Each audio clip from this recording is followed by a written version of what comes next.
Today I'm going to do the current measurement with the multimeters. 121 gigawatt multimeter and the Keysight U1241B. And last time I didn't have a Fluke, so the Fluke 87.5, the famous one. I think I bought this about 2 years ago.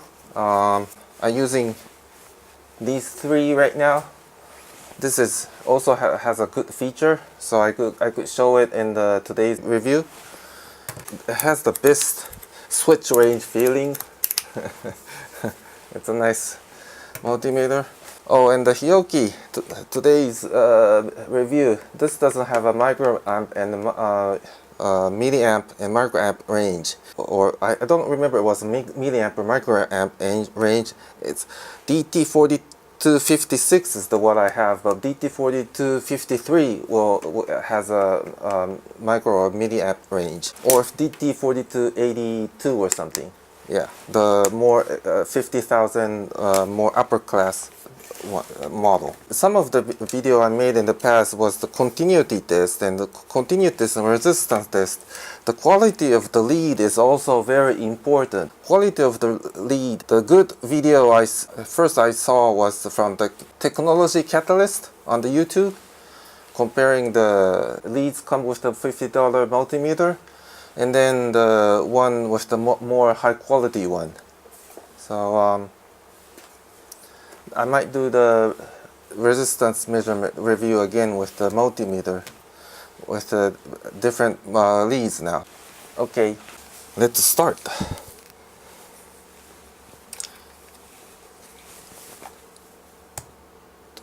gigawatt multimeter, Fluke 87.5 and Keysight 1241B.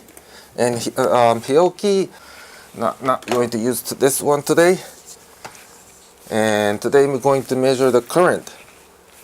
And measuring the current is how much the current draw with a USB to UART converter chip. This has a LDO from 5-volt rail coming from a USB connector to 3.3 and talking with the other chip on the board. And this is the one I first made. It's all hand soldered and had a few mistakes on the schematics and done the botch wire or jumper wire or whatever it's called in the country. This is the second version. All the current of this portion of the USB serial converter is only powered from the USB connector. The reason I did that is for anybody do the embedded development, it's really painful. Every time if you disconnect the power of the board, it's showing some error message, but if it disconnecting the power, if it's not powered from the USB connector, it's painful for the programmer because the terminal application will hang. This is the Linux Minicom, or the famous one is on Windows PuTTY. Every time if it's you're going to reset or reboot, every time the terminal application hangs, it's really painful. So it's good practice to make a schematic. All the power is supplied from the USB connector for the converter chip. Always, if you plug in, always comes up. The problem with this is USB connector initially was not designed to power a large amount of current. So there's many minimum specification for the maximum current supply is 500 milliamp, and it's good to have a practice less than 250 milliamp for a variety of reasons. So measuring current with these 3 meters, and the main reason was I was thinking to do the current measurement was the capability of low burden voltage. However, this serial converter schematic, it consumes about more than milliamp, so it doesn't go on down to microamp range. So I have a feeling all three does not cause a problem with the burden voltage, and I do not know which one is to have the lowest burden voltage. But let's see. Okay.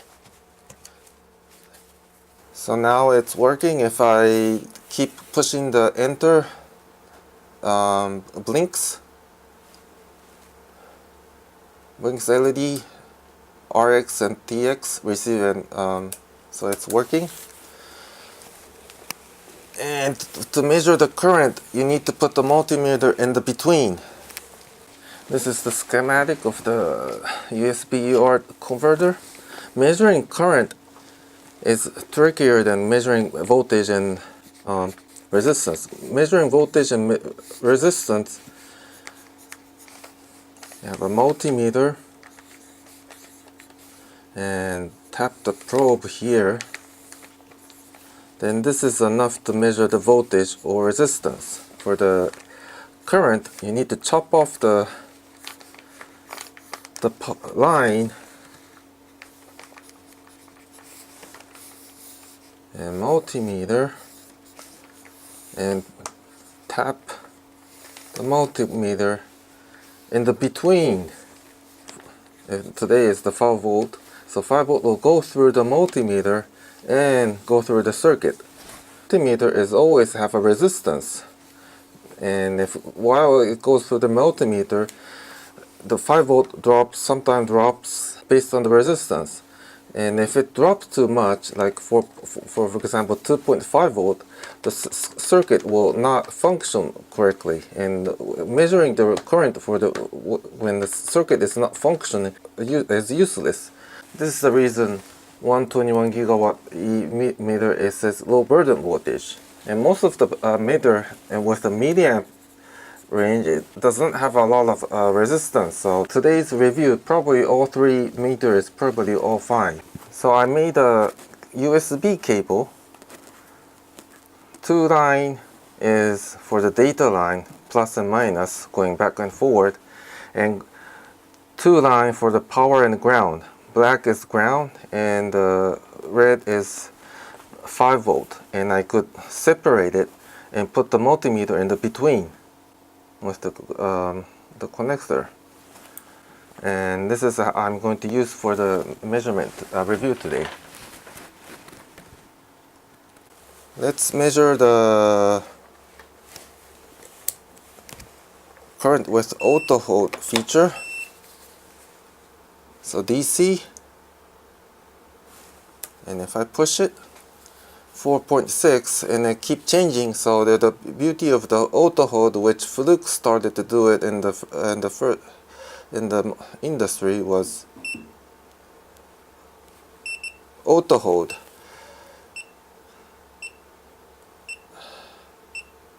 So then the good thing is, what's the good thing about auto hold without the regular hold is when probing or you're doing this kind of experiment, most of the time you have both hands doing something, holding the 2 probes, or this time I'm pushing the keyboard too. Then you don't have the free hand to push the hold button as a regular hold. The Fluke was the first multimeter came with auto hold, so automatically it holds the number without pushing the multimeter. Yes, so it's jumping around 4.7, 4.6, 165, 4.67, 4.7143, yes. And the burden voltage is, and the DC burden voltage is about 13.6 or 13.4567 millivolt. Okay.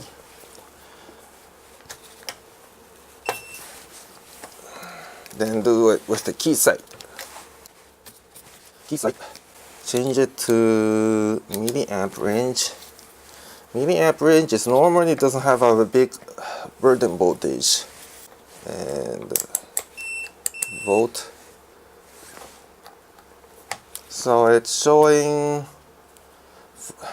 and the Keysight doesn't have an auto hold, so I will use min-max. Where's the min-max? Yeah, min-max. Then it will show the largest number, record the largest number for duration, and it's only 3-digit for the resolution.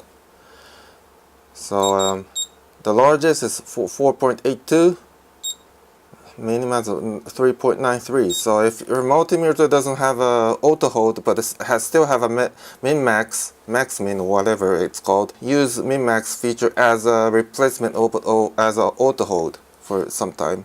And the burden voltage is pretty nice. It's only 7.7 millivolt. That's nice. 7.8, 7.7 millivolt. And it's still functioning. And the voltage is 5.052. 5.052.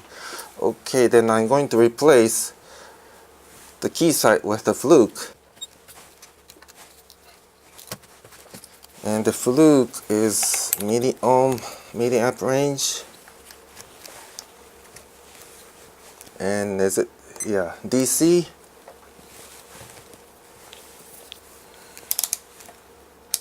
Is it auto and DC? Yes, it's about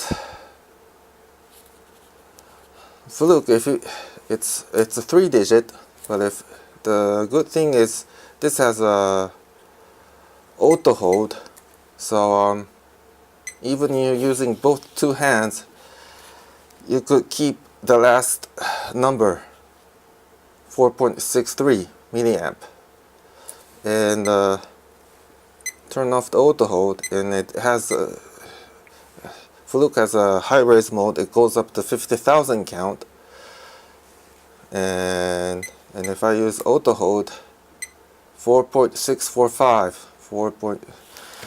and burden voltage is about 9.09.1 burden voltage. So it's slightly larger than the Keysight, but it still has a benefit. Yeah. And let's go back to 121 gigawatt meter and milliamp range.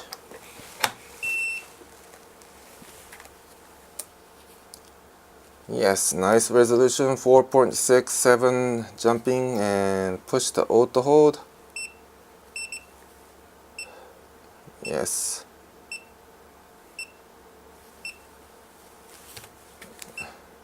And the burden voltage and the power rail is still 5.045.